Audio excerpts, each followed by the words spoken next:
Hey everybody, it's BDF44 coming at you with another video. So, I want to talk a little bit about the Washington Wizards because a couple of the players that I've been following obviously are now on the team. Saw something that Kyle Kuzma said. Basically, they were asking him, what can we expect from you this upcoming season? He said, certainly more than you saw from me last two seasons. So I thought that was somewhat of a shot at the Laker organization, maybe a coaching staff for not putting him in position to do more possibly. And that's an accountability conversation. To be honest with you, some of that had to do with what he was referring to. Others probably had to do with where his head was and his focus. And I'm sure he was probably holding himself accountable in saying so as well. He knows he didn't play well these last 2 years, and with an increased opportunity, I'd expect that he's going to try to take advantage of that opportunity. So it's probably a little bit of both going on there. Really looking at this team as a whole, I'm very much curious to see who's going to be tasked with facilitating the basketball, as I always am. I'm always a pass first player because I know that is the engine from which your team will go. You can have a lot of different attributes that'll make your team special or not so special, but if you want the team to run as a basketball team, you have got to figure out how you can get that ball from one player to the next, to the next, to the next. Because if it's a one-man show, that's not going to work in today's league, as we know. ISO basketball, it can work to a degree, but that player has to be looking to make decisions that will also pass the rock as well as score. So that's just where we're at. And teams that don't have a point guard, or more so a facilitator, regardless of what position, those teams do not win. Simple as that. They don't win. So what you want to do is make sure that you have that part solidified with this roster. Because what I do see is a lot of shooting. They have a lot of shooting. They just picked up Corey Kispert in the draft. That's a big-time shooter. If I'm not mistaken, I didn't do a whole lot of homework on him, but listening to what they were saying about him during draft day, he's supposed to be one of the better shooters in the draft. So I'm expecting that he'll be able to help that team. And they have a lot of good players. Nothing amazing outside of Bradley Beal, but no one on that team is a guy that you look at and say, okay, I don't want this guy on my squad, or he's deficient in so many areas that I just can't deal with it. They don't really have any bad players at all. So we're just looking at the beginning stages of a rebuilding situation. And with that, you can look at the roster, right, and just pick apart what they have. Maybe they play well, get themselves 40, 42 wins at best, I think. But you're not expecting them to win, and you're not expecting them to be looking to win, because they would do best in probably getting a high draft pick in the lottery. So seeing as how the NBA has kind of adjusted the lottery so that teams don't completely just drop to the bottom of the barrel and don't play basketball, you'll still see some competitive basketball out of these teams who are playing for a lottery pick. So I think they'll be a competitive team. I think they'll be amongst those teams at the bottom of the Eastern Conference who will be competing at a very, very, very competitive level. Players like KCP, I think, are going to play well on this team. He's gonna get more points on this team than he probably got in previous situations with us. I also expect that a guy like Kyle Kuzma will have better opportunities. As he said, he's looking to prove something this year. He's going to have to show us. Honestly, I don't expect him to play any better than he has out the gate. It's a new situation. He's never played for this franchise. There are some question marks about this roster. They're not going to be doing a lot of winning. But for him, he's won. He's won a championship. A guy like KCP as well. They've won championships. So they can kind of be more so at peace, in theory, with being in a situation like this. Now, maybe because they're used to winning, it can be even worse. But at least they have a championship, if nothing else.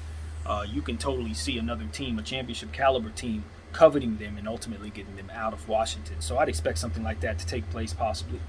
But all in all, they have a good set of players that you want to take a look at. Ruiz Hachimora is the first guy that comes to mind for me. I think he's a guy that they expect to develop and take steps forward and possibly become a higher echelon player than he is at this moment.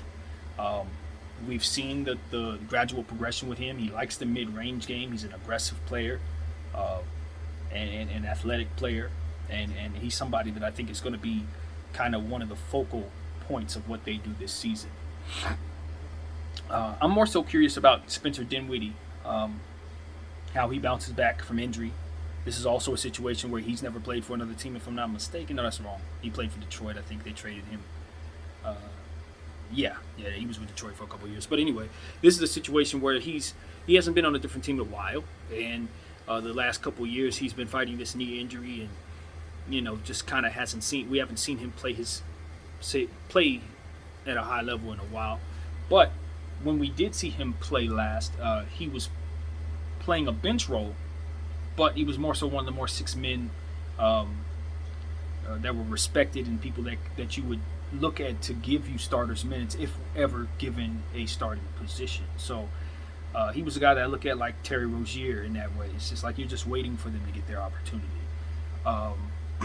So now that he has it, you're expecting him to be the starter. And I always looked at him as a player that had all-star ability.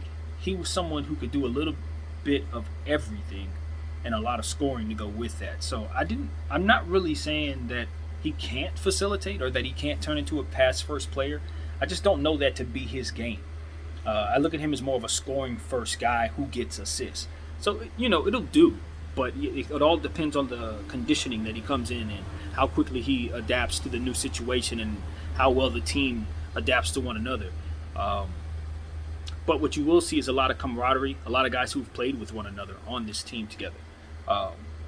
The Lakers have a bunch of guys because they've had two sets of trades sent to Washington over the last couple years. So assuming they retain the people that we gave them, Thomas Bryant has played with guys like Kyle Kuzma and KCP. You know what I mean? Obviously, I haven't mentioned Trez yet, but he's in that mix. We've traded him with those guys. Isaac Bonga, I'm not sure if they'll be bringing him back, but he's also played with a couple of those guys. So the camaraderie's there for a good locker room situation. They understand that the expectations are low. Nobody's expecting to really go out there and be world beaters. But with the right acquisition in the draft 2 years from now, you could see the makings of this franchise being on the rise. And some of these players that are here now will be a part of that, one would think. So this is the beginning of something, I think, for the Washington Wizards. A guy like Trez is going to immediately have an impact if given an opportunity to do so. And the reason why I say if given an opportunity to do so is because they have two other centers in rotation that are young and that are ready to ascend. Thomas Bryant being one of them, another guy who's played, with the Lakers, obviously, who's played with Kuzma and KCP and those guys. He knows them. And, he was also playing at a close to all-star level before he got hurt. So you're looking at two key guys in that Washington team that you're just not sure what they're going to come back as. If they come back at 100% and all start clicking, this team could take off and win some games. But if they come back as injury-prone players and not really able to do their thing, that will determine the depth of the team and ultimately what they're capable of in some situations. I do like the dynamic, though, of a bunch of good guys in rotation at that center to power forward position. They have a nice combination of guys. So that's what I'm looking at there. Excuse me. Again, injury. Denny Advija, another guy in their main rotation, the guy they took in the draft last year. Kind of a funky fit when he was drafted there. You weren't really sure what type of role Washington had for him with Westbrook on board. It just didn't look like a good fit, but they took him anyway. Showed some signs of doing some things on both sides of the ball, but ultimately, as rookies do in weird fits, just didn't really work out for him, and then he ended up getting hurt. So, the belief is that he can really ascend to something special, and opportunities will be there for him. But it's all about, just like the other two guys, how does he come back? What's his conditioning like? This injury was serious. Is he going to be bouncing back looking good, or is it going to take some time? 3 guys now you count who are coming back from injury, hurt, and expected to have big roles at key positions. That's a small forward, a center, and a point guard. So it's like, Bradley Beal is going to be in for kind of a question mark type of season. Because if all of these guys come back healthy, all of them play to their best ability, suddenly you're talking about a talented group of guys. Aaron Holiday, There's a guy that you like a lot because he's starting to ascend as well into his own as a role player with starter potential for sure. Combination player in terms of he'll give you some of everything. I think he can turn into a triple-double threat when he fully develops one day. He kind of reminds me of a Kyle Lowry type of prospect, I think. Obviously, he's from that Holiday clan, so they have 3 Holidays. One of them just won a championship. And this guy is a very talented guy. I think he might be number 2 in terms of most talented and most, highest potential out of the trio, in my opinion. Obviously, with his big brother being Drew, the NBA champion, one of the best defenders in the game. This guy is very good on the defensive side of the ball as well, and he will be pressing Spencer Dinwiddie for that starting spot at some point. I think the potential for that to happen is possible. He could really press him for that, 'cause that's a talented kid. So yeah, you're looking at a very good team, man. Looking at a good team.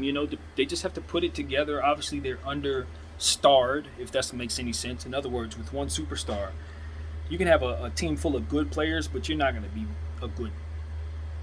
a winning team. That's what I'm saying to you.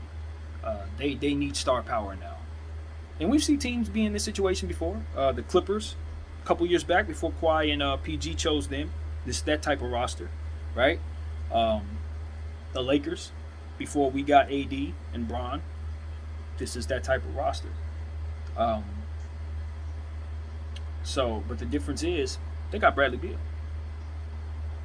So, look, the potential for Bradley Beal to have a career season is definitely there.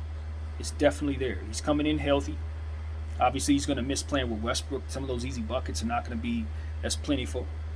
But they're going to have more weapons, more shooters from different directions, more guys who are going to help him with the scoring load than they've had probably in years, really.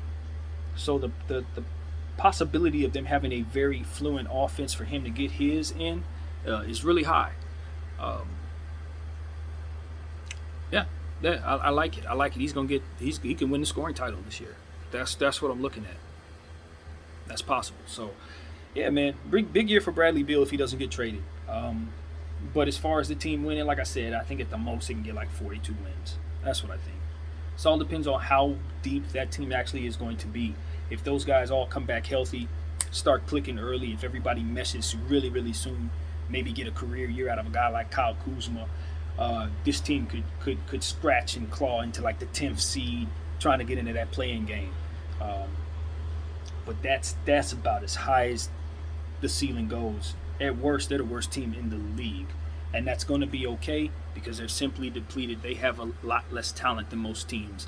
But that also means they have more cap space. So they're a flexible franchise, what I like to call a GM's dream.